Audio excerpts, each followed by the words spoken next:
गुजरांवाले की आवाम से ही मियां नवाज शरीफ और इनके जलसे से मुतल्लक राय ले लेते हैं कि क्या वो भी यही चाहते हैं कि जलसा हो या ना हो। सुनिए आवाम की राय। कोई जरूरत नहीं जलसियां दी। अज तुसी रीकाउंटिंग कराओ ते फौरन गवर्नमेंट चेंज हो जाती है।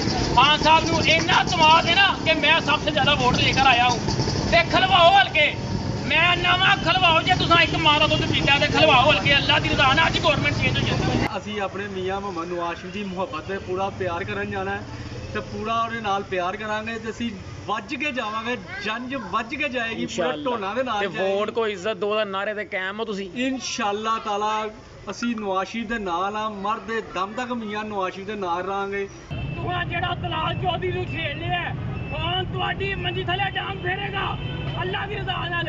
सीता वाइट भी सामने आएगी, एरियल वाइट भी सामने आएगी, जेड़ा इमरान खान दा घर उजाड़िया जे वो भी सामने आएगा ते जेड़ा भूखा मरवान जांदे हो पीरनी को ते पीरनी कट के ले सो ये सारियां गल्लां बाहर आणगियां।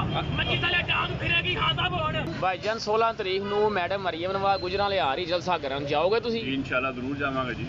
ਅੱਛਾ ਤੇ ਤੁਹਾਡੇ ਕਾਇਦ ਨੇ ਨਾਰਾ ਲਾਇਆ ਵੋਟ ਕੋ ਇੱਜ਼ਤ ਦੋ ਤੇ ਕਾਇਮ ਹੋ ਤੁਸੀਂ? इंशाल्लाह जी जरूर कायम। ਤੇ ਖਾਨ ਸਾਹਿਬ ਆਂਦੇ ਨੇ ਕਿ ਗੁਜਰਾਂ ਦੀ ਆਵਾਮ ਕੀ ਮੇਰਾ ਨਾਨ ਖਾਨ ਹੁੰਦੀ ਹੈ।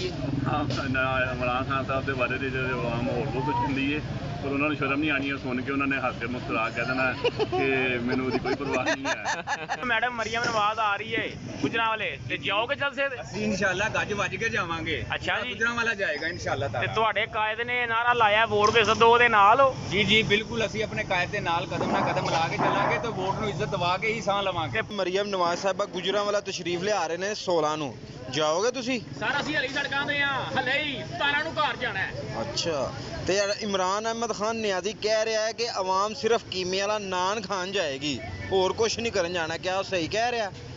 ਅਸੀਂ ਜਾਣਾ ਹੈ ਇਸ ਮੁਲਕ ਦੇ ਨਿਜ਼ਾਮ ਵਾਸਤੇ, ਪਾਕਿਸਤਾਨ ਦੀ ਬਕਾ ਵਾਸਤੇ, ਪਾਕਿਸਤਾਨ ਦੀ ਖੁਸ਼ਹਾਲੀ ਵਾਸਤੇ, ਪਾਕਿਸਤਾਨ ਦੀ ਤਰੱਕੀ ਵਾਸਤੇ, ਨਿਜ਼ਾਮ ਦੀ ਬਿਹਤਰੀ ਵਾਸਤੇ।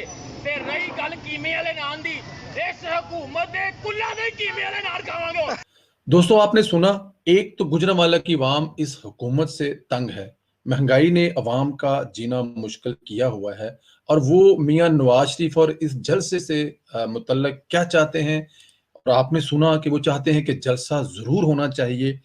दोस्तों वहां पे कुछ एक गेम और भी खेली जा रही है, नून लीग के 1-2 एमपीए तोड़े जा रहे हैं और उनके जरिए कुछ गड़बड़ करने की कोशिश की जाएगी। लेकिन मेरा जाती ख्याल ये है कि स्टेडियम को भरना ऑलवेज मुश्किल होता है, ठीक है जी। लेकिन मेरा ख्याल ये है कि वो जो वहां पे जो अंसारी साहब एमपी हैं उनको स्टेडियम दे दें कि लो भाई आप स्टेडियम भर लो, और नून लीग जो है इनको ये पूरा जीटी रोड लाहौर तक दे दें और टारगेट देंगे जीटी रोड भर। मैं आपको बड़ी उम्मीद से कहता हूँ, ये अवाम राय सुनने के बाद मुस्लिम लीग नून जो है और उनके साथ जो दूसरी जमातें हैं वो मिलकर पूरा जीटी रोड भर देंगे, इतना बड़ा जलसा होगा। दोस्तों शुक्रिया आपके देखने का, इंशाल्लाह आपसे अगली वीडियो में मुलाकात होगी। खुदा।